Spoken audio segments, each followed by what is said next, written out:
Just before dawn on February 14, 2013, the quiet luxury estate of Silverwood's Country Estate in Pretoria, South Africa, was shattered by the sound of gunfire. The gated community, known for its high walls and strict security, was designed to keep danger out. But on that early morning, the threat came from inside one of its homes. 4 gunshots rang out from a bathroom.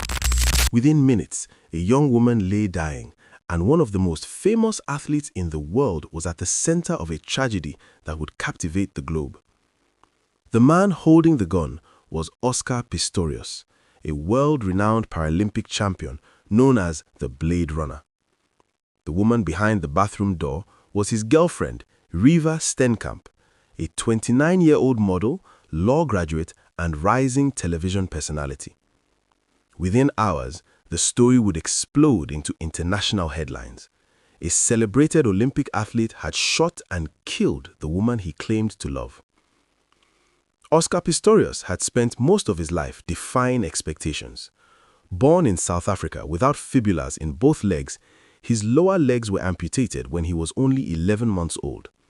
But instead of accepting physical limits, Pistorius pushed beyond them. Using specially designed carbon fiber prosthetic blades, he became one of the fastest Paralympic sprinters in history. His determination and athletic ability propelled him onto the global stage. In 2012, he achieved something no double amputee athlete had ever done before.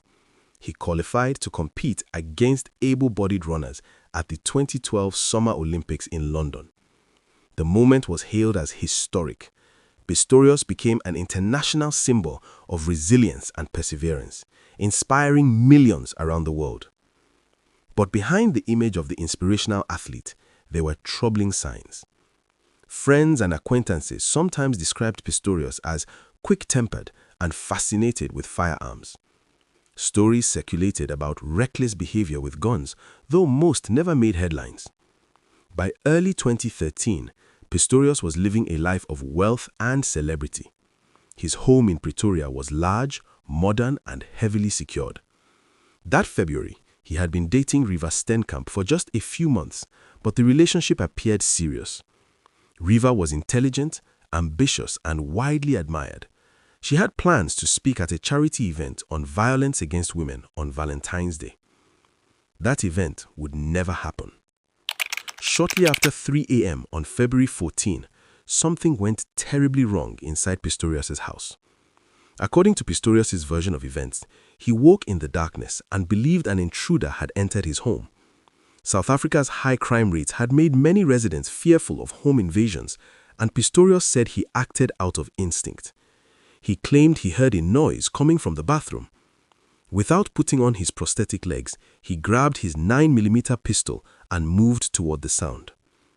The bathroom contained a small toilet cubicle with a locked door. Pistorius said he believed the intruder was hiding inside. Standing only a few feet away, he raised the gun. Then he fired 4 shots through the closed door. The bullets tore through the wood and into the tiny space behind it. But the person inside the cubicle was not an intruder. It was Reeva Steenkamp. The shot struck her in the arm, hip, and head. She collapsed almost instantly. Pistorius later said that only after breaking down the door with a cricket bat did he realize the horrifying truth. He carried Reeva downstairs and attempted CPR while neighbors and security guards rushed to help. Paramedics soon arrived at the scene, but Reeva Steenkamp was already dead. Police arrested Pistorius the following day and charged him with murder. The case quickly became one of the most watched criminal investigations in modern history. News networks across the world broadcast every development as the fallen sports hero prepared to stand trial.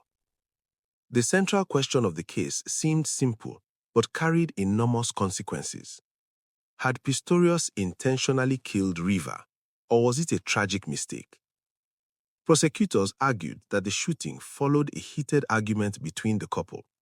Several neighbors told investigators they heard shouting and the sound of a woman screaming before the gunshots. According to the prosecution, Reeva had locked herself inside the bathroom during the argument, and Pistorius fired through the door in anger. The defense offered a completely different explanation. Pistorius insisted there had been no argument. He claimed he genuinely believed a dangerous intruder had entered his home and that he acted out of fear and panic.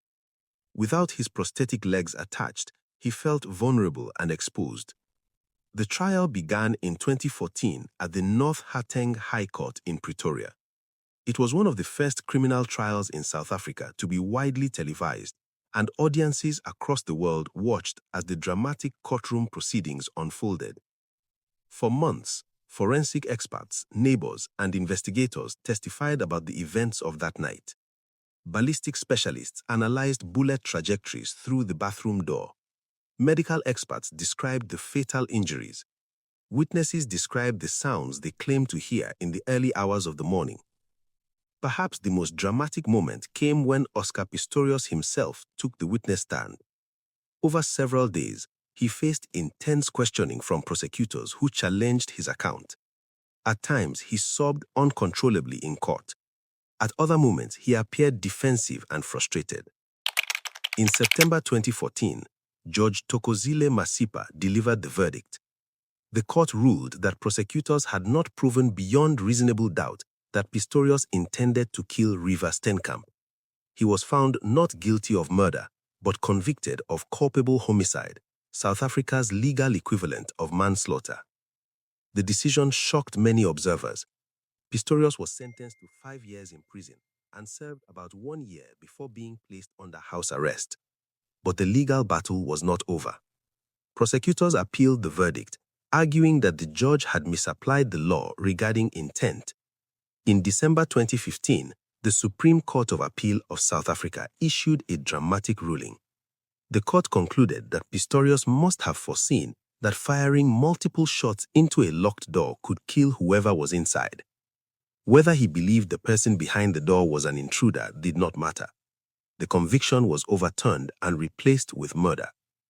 In 2016, Pistorius was sentenced to 6 years in prison. Many critics argued the sentence was still too lenient. After another appeal by prosecutors, the court increased the punishment in 2017 to 13 years and 5 months. Pistorius was returned to prison, where he served his sentence at the Atteridgeville Correctional Center near Pretoria.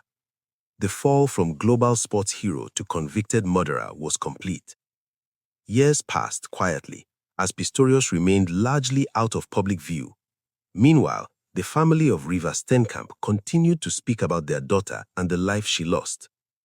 Eventually, under South African law, Pistorius became eligible for parole after serving a portion of his sentence. The process involved several hearings and legal challenges before authorities reached a decision. Finally, in November 2023, a parole board ruled that he could be released. On January 5, 2024, after more than a decade since the night of the shooting, Oscar Pistorius walked out of prison. His release came with strict conditions.